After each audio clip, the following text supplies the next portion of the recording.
संसद का बजट सत्र चल रहा है। वित्त मंत्री बजट पेश कर चुकी हैं, चर्चा की शुरुआत हो चुकी है। लेकिन सियासत अब संसदीय भाषा, गरिमा और गाली गलौज तक आ पहुंची है। कल बजट पर चर्चा के दौरान कुछ सदस्यों ने ऐसे शब्दों का इस्तेमाल किया जिस पर विवाद हुआ, हंगामा हुआ, शब्दों को रिकॉर्ड से बाहर किया गया। लेकिन आज संसदीय कार्यमंत्री किरेन रिजिजू आए और विपक्ष पर बजट सत्र को गाली गलौज का सत्र बनाने का आरोप लगाया। इसके बाद पक्ष हो विपक्ष हो, दोनों के बीच सियासी तनातनी बढ़ गई है। देखिए ये रिपोर्ट। बैठिए, हाँ बैठिए, आप सब बैठिए पहले, मैं समझता हूँ बात को क्या है। बुधवार को लोकसभा में पक्ष और विपक्ष के बीच की सियासी तानातनी पर गुरुवार की सुबह सत्ता पक्ष ने गाली गलौज का कवर चढ़ाया। विपक्ष के लोगों ने एक भी बजट में जो अच्छा प्रावधान है इसका बारे में जिक्र नहीं करते हुए सिर्फ गाली देने का काम किया है। लोकतंत्र में दुनिया का सबसे बड़ा लोकतंत्र भारत का पार्लियामेंट में बजट के समय में बजट पे चर्चा नहीं करके राजनीतिक बात करके प्रधानमंत्री जी को गाली देने का काम करना ये किसी को शोभा नहीं देते हैं।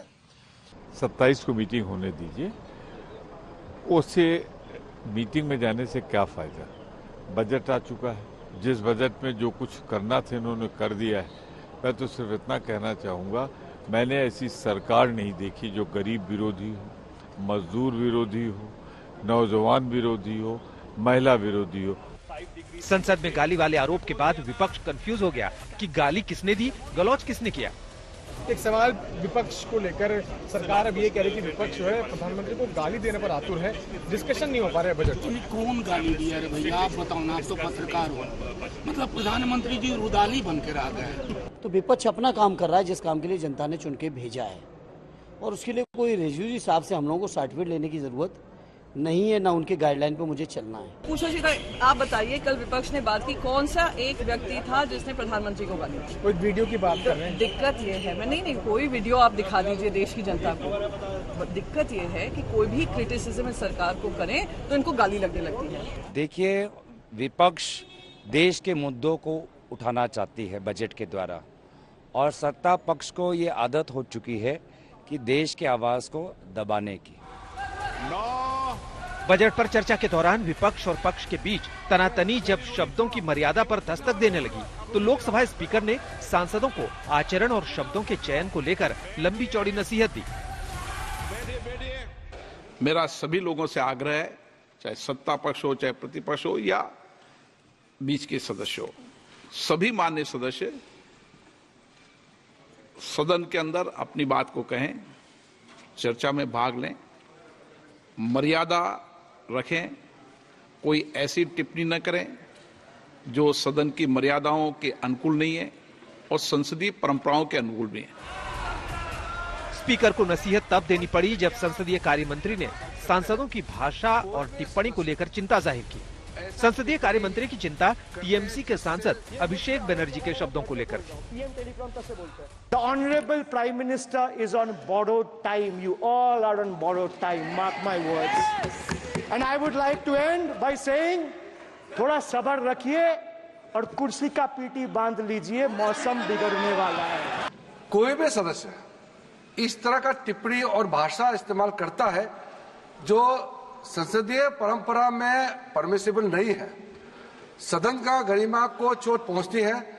कि कोई भी सदस्य इस तरह का व्यवहार करेंगे तो उसके ऊपर में उचित कार्रवाई या उचित टिप्पणी करने का भी माननीय अध्यक्ष जी के पास अधिकार है। अच्छे दिन। सत्ता पक्ष आरोप लगा रही है कि बुधवार को टीएमसी के सांसद अभिषेक बनर्जी ने बजट पर चर्चा के दौरान कई असंसदीय शब्दों का इस्तेमाल किया। माननीय सदस्य, ट्रेजेडी। कोई 60 साल पहले जवाहरलाल नेहरू का बात करेगा, दूसरे नेताओं का बात करेगा, तब आप कुछ नहीं बोलेंगे। सब बोलते मैं हैं। 5 साल पहले का डिमोनेटाइजेशन का बात करूंगा तो आप कहेंगे भाई वर्तमान इशू पे बोलिए। सर ये पक्षपात नहीं चलेगा सर। बजट पे नहीं बल्कि 3 बार अनपार्लियामेंट्री लैंग्वेज का इस्तेमाल करा है। 2021 की आप ही की रूलिंग है, बिट्रेड शब्द और बिट्रेड पार्लियामेंट्री कैटेगरी में आता है वो इसका इस्तेमाल नहीं कर सकते। इसके अलावा उन्होंने मिनियन शब्द का इस्तेमाल करा जो आपत्तिजनक है। इन्होंने व्यक्तिगत टिप्पणी करी हमारे यशस्वी प्रधानमंत्री श्री नरेंद्र मोदी पर और इसेंट्रिक शब्द का इस्तेमाल करा। मेरा आपसे निवेदन है कि इन दोनों के लिए, इनको तीनों बातों के लिए इनको माफी मांगनी चाहिए और रिकॉर्ड से ये तीनों शब्द एक्सपर्ट होने चाहिए।